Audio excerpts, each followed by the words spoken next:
আসসালামু আলাইকুম রহমতুল্লাহি ওয়া বারাকাতুহু নাহমাদুহু ওয়া নুসাল্লি আলা রাসূলিহিল কারীম আম্মা বা'দু ফাআউযু বিল্লাহি মিনাশ শাইতানির রাজীম বিসমিল্লাহির রহমানির রহিম।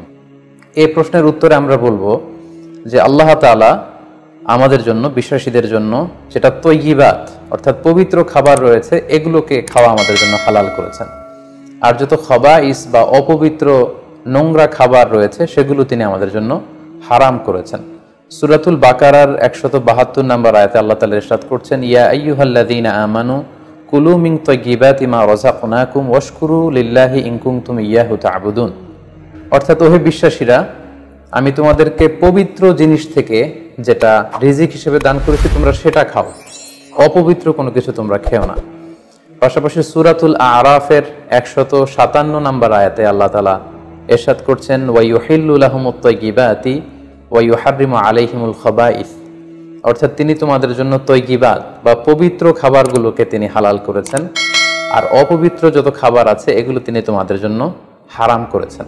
তো কোন জিনিস খাওয়া আমাদের জন্য হালাল আর কোনটা খাওয়া হারাম, এক্ষেত্রে আমরা বিশ্বাসীরা এই মূলনীতি সবসময় অবলম্বন করতে হবে যে যেটা তয়্যিবাত পবিত্র সেটা আমাদের জন্য খাওয়া, সেটা কনজিউম করা আমাদের জন্য হালাল, আর যেটা খাবাইস অপবিত্র সেটা কনজিউম করা আমাদের জন্য হারাম। যেমন কালামুল্লাহ মাজিদ আল্লাহ তাআলা আমাদেরকে জানিয়েছেন যে রক্ত খাওয়া হারাম, যেহেতু এটা খাবাইস। শুকরের গোশত খাওয়া হারাম, মৃত প্রাণী খাওয়া হারাম, আল্লাহ ছাড়া অন্য কোনো দেব দেবীর নামে যে প্রাণীগুলোকে স্লটার করা হয়েছে, উৎসর্গ করা হয়েছে, বলি দেয়া হয়েছে, এগুলোর গোশত খাওয়া হারাম, কারণ এগুলো সব হচ্ছে মিনাল খাবাইস, অপবিত্র।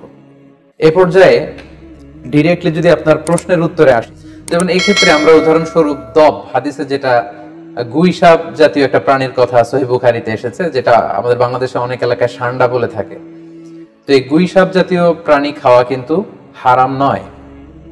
আমরা সহিহ বুখারীর বর্ণনায় জেনেছি যে আল্লাহ রাসূল সাল্লাল্লাহু আলাইহি ওয়াসাল্লামের স্ত্রী মাইমুনা রাদিয়াল্লাহু তাআলা আনহার বাসায় আল্লাহ রাসূল সাল্লাল্লাহু আলাইহি ওয়াসাল্লাম সহ অনেক সাহাবারা খেতে বসেছিলেন। সেখানে একটা প্লেটে গুইসাপকে ফ্রাই করে দেওয়া হয়েছিল। তো রাসূল সাল্লাল্লাহু আলাইহি ওয়াসাল্লাম খেয়াল না করে সাধারণ গোশত মনে করে সেখানে তিনি হাত দিচ্ছিলেন। তখন অনেক সাহাবারা, মহিলা সাহাবারা বললেন, ইয়া রাসূলুল্লাহ, এটা তো দব, এটা তো গুইসাপ। এই কথা শুনে আল্লাহ রাসূল সাল্লাল্লাহু আলাইহি ওয়াসাল্লাম সেখান থেকে হাতটা সরিয়ে নিলেন। তো এই দৃশ্য দেখে খালিদ ইবনে ওয়ালিদ রাদিয়াল্লাহু তাআলা আনহু জিজ্ঞেস করলেন, ইয়া রাসূলুল্লাহ, গুইসাপ খাওয়া কি হারাম? হারামুন আদ-দাব্বু ইয়া রাসূলুল্লাহ, আপনি যে হাত সরিয়ে নিলেন, গুইসাপ খাওয়া কি হারাম? আল্লাহ রাসূল সাল্লাল্লাহু আলাইহি ওয়াসাল্লাম বললেন যে না, গুইসাপ খাওয়া হারাম নয়, তবে আমি এটা খেয়ে অভ্যস্ত নই, আমাদের এলাকাতে এটা পাওয়া যায় না, এজন্য আমি এটা খাচ্ছি না। তাহলে বোঝা গেল এক্ষেত্রে এটা রুচির সাথে সম্পৃক্ত। সো গুইসাপ হালাল বলে যে গুইসাপ আমাদেরকে খেতে হবে, সান্ডা আমাদেরকে খেতে হবে, এমন কোনো কথা নেই। আপনার যদি রুচিতে কুলায় আপনি খাবেন, আর রুচিতে যদি আপনার না আসে তাহলে আপনি খাবেন না।